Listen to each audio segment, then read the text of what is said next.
You've probably heard the expression, loose lips sink ships. So is true when you're getting ready to sell your home. There's some things that you definitely have to disclose and that you should always be helping out with. At the same time, you want to be careful of loose lips that will sink your selling ship.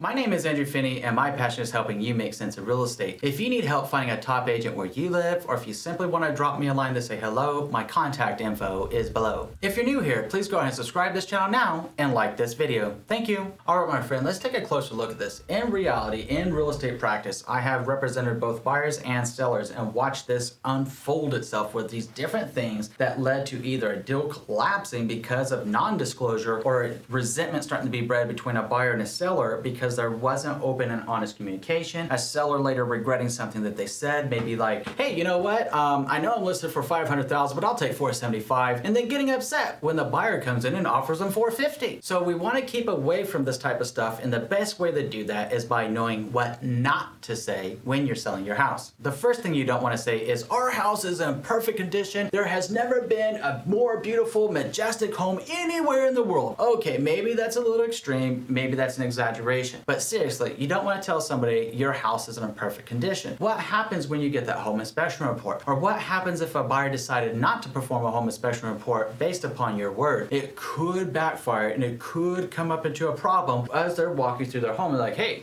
that's a leaky toilet. Why is there moisture staining on the ceiling? I thought you said this home was in perfect condition. Best way to avoid that is not to say your home is in perfect condition, which goes back to highlighting the importance of a pre-listing home inspection. I'm a huge fan of the pre-listing home inspection because it helps you, the home seller, know what to expect, because a home buyer is more than likely going to order a home inspection. If we can cut that off at the pass now by getting a step ahead by simply paying for a home inspection, we'll know all those home maintenance items, we'll know all the big issues before your house even goes on the market. It gives us the opportunity to get it fixed, get the repair receipts, keep the quotes, keep all the information needed from that home inspection report, provide it as a disclosure to the buyer, and guess what? We cut it off at the pass, helping you get the most money for your house. The second thing that you don't want to do is, hey, you know, my house has been on the market for like 400 days. Don't worry about it. It'll sell. I'm not that concerned. I've never done a price reduction on my house. I don't intend to do one. If you really want it, you're going to pay what I'm asking you to pay because, hello, my home's been on the market for 400 days. I'm not going anywhere. Look, we don't want to tell people your home's been on the market for 400 days. If your home's been on the market for 400 days, this is a big problem and a massive red flag, not only to the buyer, but also to a buyer agent. Think about how you perceive homes whenever you think about how long they've been on the market. What goes through your mind? More than likely, you're thinking to yourself, what's wrong with this house if somebody hasn't already bought it? That would be a logical first thought. The second one is, are the sellers unreasonable, and maybe is that what's going on? Also a logical second thought. The third thought would be, if they were in contract previously, was there an issue with the home inspection, or was there a problem with the value of this home from the home appraisal, resulting in it to blow up? This is also a wise third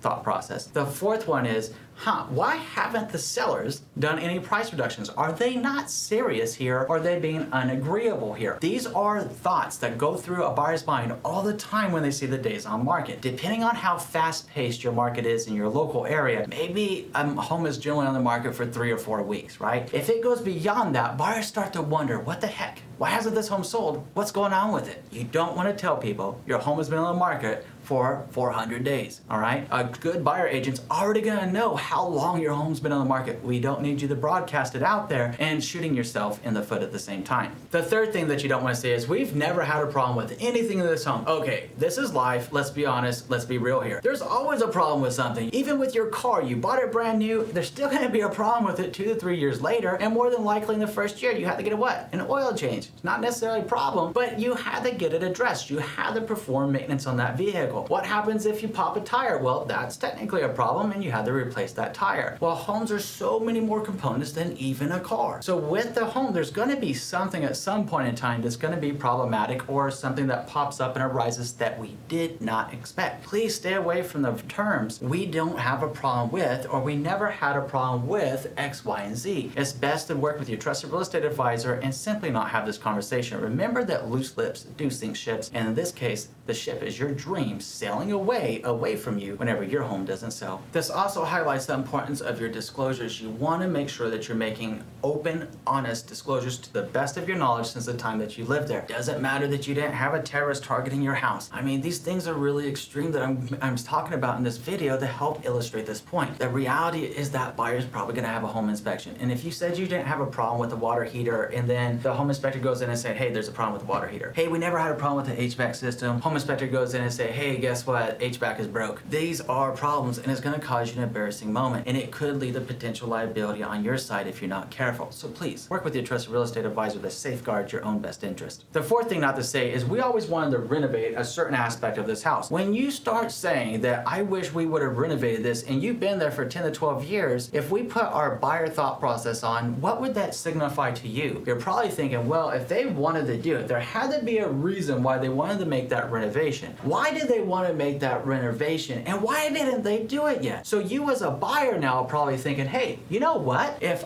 I renovate this is going to cost me another $15,000. If I want this home, I should probably offer the seller $15,000 less. I mean, it's not an appropriate thought process there, but it does happen in the mind's eye of a buyer. So you want to be careful when you see that because even if they're happy paying your list price or the agreed upon contract price that you have right now, they're still going to see dollar signs going through their head, which could lead to buyer's remorse, which could lead to issues in the closing process. Best way to stay away from that is not to say that what you would have renovated or fixed about your house. The fifth thing to stay away from is that we spent a ton of money on this renovation or that project or on XYZ, right? Why does it matter?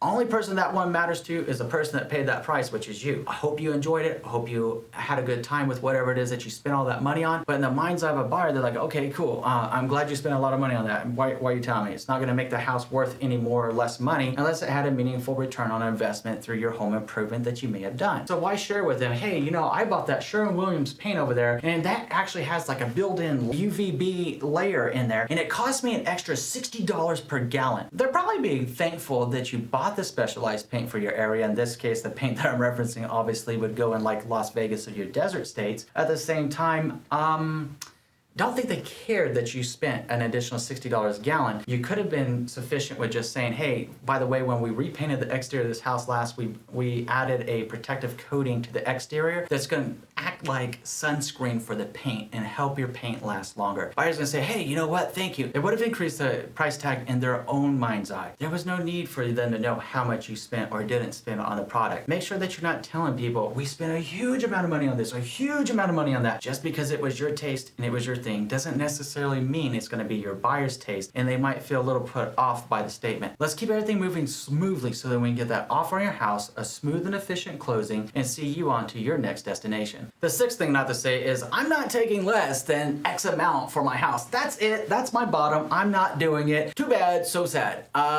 Then you're already broadcasting and transferring that you're unnegotiable, you're unreasonable, and why should they even deal with you if you're that hard up at the beginning? Why'd you go on the market then, right? If you're not serious about selling your home, why'd you go on the market? You're going to have to be reasonable to the estimated fair market value, which your trusted real estate advisor would have assisted you with in a comparative market analysis. You gotta be realistic to the market. Now, the best time to sell and buy a house is when it makes sense in your life. The market conditions are the market conditions. The market's going to be up. The market's going to be down. The market's going to be all around. That's why it's always important to focus on the right time to sell or buy is when it's right for you for the reasons important to you in your own life. Okay? So when you tell somebody that, hey, I'm not going to take less than XYZ dollars, this is a problem. Let's make sure that you don't set up and sabotage yourself in negotiations by the slip of the tongue. The seventh thing not to say is that we're selling this house as is, and we definitely won't be making any repairs. It does go back to what I was just mentioning about being unreasonable. Okay, I know that a lot of sellers sometimes think the idea of selling a property as is very sexy. It's very attractive selling this property as is. Here's the reality. There are 4 different ways that a lot of people buy homes. One way is cash. That's one.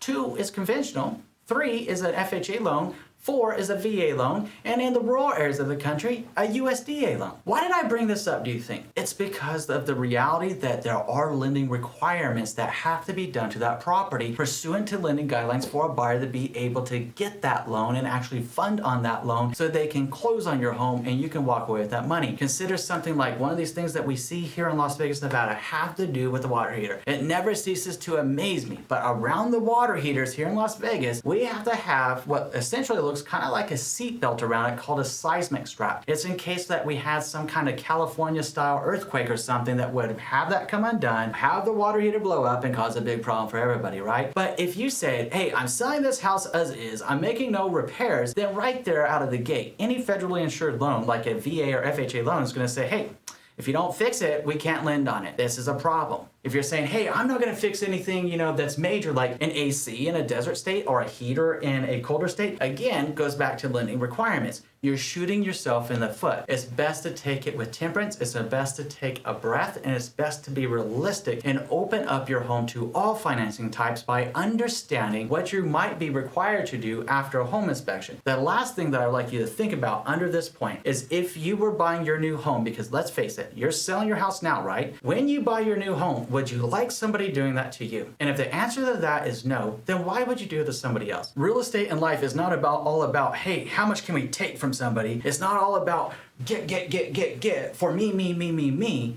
It's more about let's treat each other with common decency, respect, and compassion. It'll smooth out the process. It'll see you get what you want. It'll see a buyer get what they want. And it'll help everybody along the way by simply taking a breath, and it'll be one of the most enjoyable experiences that you've ever had. We can do this together. Let's just be honest with each other. We're all more alike than we are not. And let's treat each other with the same compassion and courtesy that we ourselves would like to be treated with. All right, my friend, I hope that you've learned a lot from this of what not to say in selling your house that'll set you up for success when you get ready to list yours. So now let's talk about the 21 hard facts you want to know before listing your house and the 10 worst home selling mistakes that you're probably making. Hopefully, since you're watching this video right now, you won't be making them after watching that one. Looking forward to our next conversation. We'll see you in a few.